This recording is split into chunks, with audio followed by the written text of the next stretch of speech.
আসসালামু আলাইকুম রহমতুল্লাহ। আহমেদুহু ওয়া নুসাল্লি আলা রাসূলিল কারীম। আম্মা বা'দ, আউযু বিল্লাহি মিনাশ শাইতানির রাজীম। বিসমিল্লাহির রহমানির রহিম। সবাইকে মোবারকবাদ। আজকের ভিডিওতে আমরা শিখব হচ্ছে নুন সাকিন এবং তানবিনের হুকুম। নুন সাকিন এবং তানবিনের হুকুম। নুন সাকিন বা তানবিনের হুকুম শেখার আগে আমরা জানবো যে নুন সাকিন ও তানবিন কি। আমরা জানি নুন সাকিন হচ্ছে নুন সাকিন এবং তানবিন হচ্ছে দুই জবর দুই জের দুই পেশ। এগুলো তানবিন, এটা হচ্ছে নুন সাকিন। তো নুন সাকিন এবং তানবিনের হুকুম কি? পাঁচটি। নুন সাকিন এবং তানবিনের হুকুম হচ্ছে পাঁচটি। কি কি? প্রথমটি হচ্ছে ইজহার, ইজহারে হাকিকি, ইজহারে হাকিকি, ইজহারে হাকিকি। তাহলে পাঁচটির মধ্যে প্রথমটি হচ্ছে ইজহারে হাকিকি। ইজহার শব্দের আবিধানিক মানে অর্থটা হচ্ছে ইজহার শব্দের প্রকাশ করা। তো তাজবিদের পরিভাষায় ইজহার মানে হচ্ছে নুন সাকিন এবং তানবিনের পরে যদি কোনো ইজহারের যে হরফগুলো আছে সেগুলো আসে, তাহলে আমরা স্পষ্ট করে পড়ব, ইজহার করব, প্রকাশ করব, স্পষ্ট করে পড়ব। এখন ইজহারের হরফ কোনগুলা? ইজহারের হরফ হচ্ছে 6টি। ইজহারের হরফ হচ্ছে 6টি। আমরা মাখরাজে যখন পড়ছিলাম, তখন হলকের মাখরাজ আমরা পড়ছিলাম 6টা হরফ হলক। ওই হলকের 6টি হরফই হচ্ছে ইজহারের হরফ। আমরা পড়ছিলাম হামজা, হা, হা, আইন, গাইন, খা। হামজা হা, হা, খা, আইন, গাইন, এই 6টি হচ্ছে ইজহারের হরফ। এগুলা যখন নুন সাকিন বা তানবিনের পরে আসবে, সেটা হতে পারে এক শব্দে, সেটা হতে পারে দুই শব্দে। এক শব্দের ভিতরে হইতে পারে, এক শব্দের মানে দুই শব্দে আসতে পারে। যেভাবেই হোক, যদি নুন সাকিন বা তানবিনের পরে ইজহারের এই 6টি হরফ আসে, তাহলে আমরা প্রকাশ্যে স্পষ্ট করে পড়ব, ইজহার করে পড়ব। যেমন আমরা যদি উদাহরণে দেখি, আল মুনখানিকাহ, আল মুনখানিকাহ, এখানে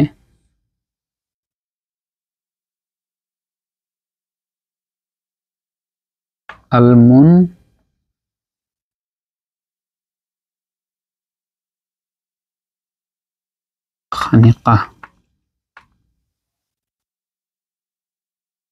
নুন সাকিনের পরে ইজহারের হরফ, নুন সাকিনের পরে ইজহারের হরফ আসছে। আল মুনখানিকাহ বা আল মুনখানিকাতু। ঠিক আছে? তো এখানে দেখলাম আমরা একই শব্দে নুন সাকিনের পরে ইজহারের হরফ আসছে, আমরা স্পষ্ট করে পড়তেছি আল মুনখানিকাতু। আচ্ছা, এখন আমরা যদি দেখি যে এক শব্দে না এসে দুইটা শব্দে আসে, যেমন মিনহাদ, যেমন এখানে মিন হাদ, এখানে আদ, মিন হাদে, মিন হাদিন। এখানে নুন সাকিনের পরে হার হরফ আসছে, কিন্তু দুইটা শব্দে আসছে। তো এটাকে আমরা পড়লাম স্পষ্ট করে মিন হাদ, এরকম। আচ্ছা, ইজহারের ক্ষেত্রে নুন সাকিনের মতো তানবিনের পরে কি শব্দ ইজহারের হরফ আসে না, বরং প্রথম শব্দের শেষে তানবিন হয় এবং তানবিনের পর দ্বিতীয় শব্দের শুরুতে ইজহার। নর্মালি আমরা তানবিনটা হরফের শেষে আসে, যে কোনো শব্দের শেষে তানবিন হয়। তো যেমন সামিউন আলিম আমরা এখানে লিখি। তো হচ্ছে তানবিনের ক্ষেত্রে অনেক সময় দেখা যায় যে এটাই ইউজুয়াল কেস হয়, যে সামিউন আলিম,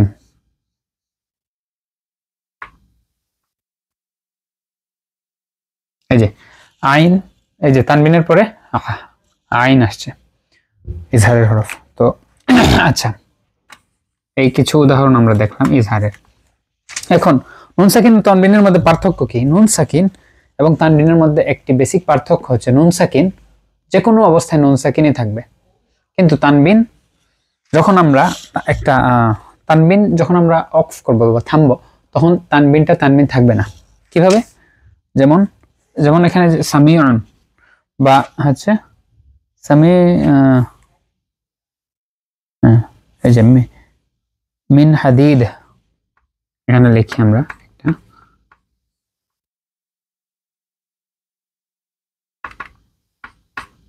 হাদিদুন, মিন হাদিদুন।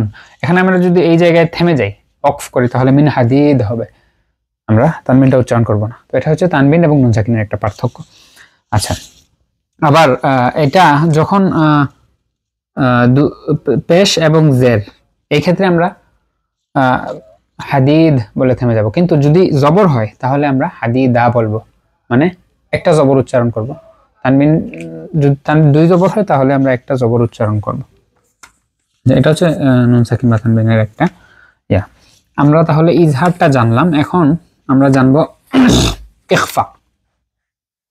ইখফা দ্বিতীয় হচ্ছে ইখফা, ইখফায়ে হাকিকি, ইখফায়ে হাকিকি। আচ্ছা, ইখফা শব্দের অর্থ গোপন করা। ইজহারের ঠিক অপোজিট হচ্ছে ইখফা। ইখফা শব্দের অর্থ গোপন করা। তো নুন সাকিন বা তানবিনের অবস্থা যেহেতু এটা দ্বিতীয় অবস্থা, তো নুন সাকিন বা তানবিনের পরে যদি ইখফার হরফগুলো আসে তাহলে গোপন করে পড়তে হয়। এখন ইখফার হরফ কয়টি? ইজহারের হরফ আমরা দেখছি 6টি, যেগুলো হচ্ছে আমরা হলক মাকাম থেকে উচ্চারিত হচ্ছে, হরফে হলকে, গলার থেকে। ইজহার, এখন ইখফা হচ্ছে 15টা। এই 15টা কি কি? তা, সা, জিম, দাল,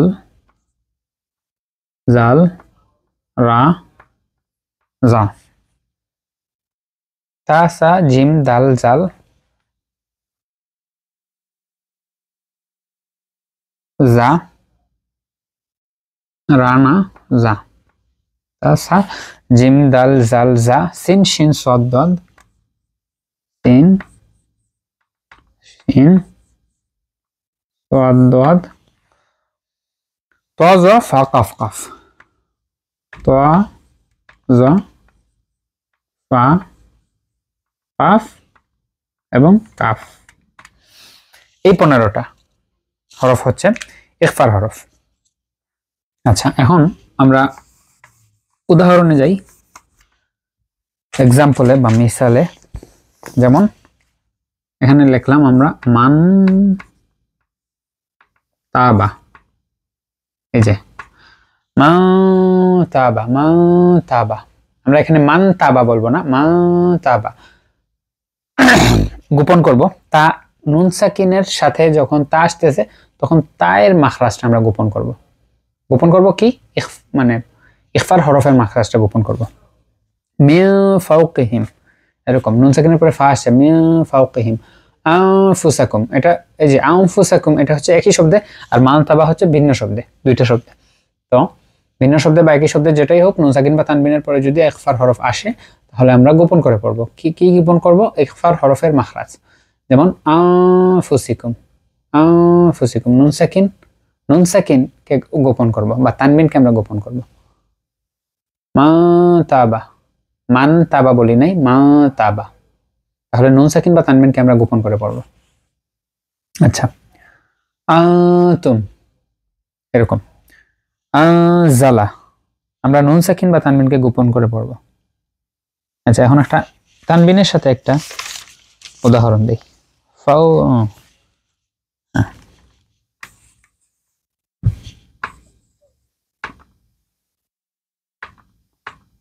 ফাউজুন সাআলাহুম,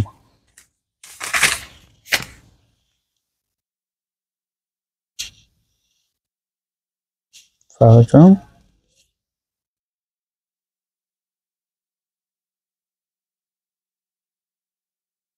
সাআলাহুম। এই যে ফাউ, ফাউজুন সাআলাহুম, তানবিনটা গোপন হয়েছে। তো আমরা আশা করি ইজহার এবং ইখফা আমরা বুঝতে পারছি। তো আচ্ছা, এখন আমরা যেহেতু আজকে 10 মিনিট হয়ে গেছে, আমরা আজকে এখানেই শেষ করব। পরবর্তী সপ্তাহে আমরা, সামনে রমজান মাস আসতেছে, সবাইকে অগ্রিম শুভেচ্ছা রমজানের, এবং আমরা ইনশাআল্লাহ রমজানে যাতে আল্লাহর নৈকট্য লাভ করতে পারি এবং সারা বছর এই রমজানে আমরা যে স্পেশাল আমলগুলো করব বা যে আমরা আমাদের লাইফস্টাইলে যে পরিবর্তন আমরা আনবো ইনশাআল্লাহ, সেটা যাতে কন্টিনিউ করতে পারি। সবাইকে ধন্যবাদ, জাযাকুমুল্লাহু খাইরান। আর নেক্সট ভিডিওতে আমরা নুন সাকিন বা তানবিনের পরবর্তী যে 3টা অবস্থা আছে সেগুলো নিয়ে আলোচনা করব। জাযাকুমুল্লাহ, আসসালামু আলাইকুম।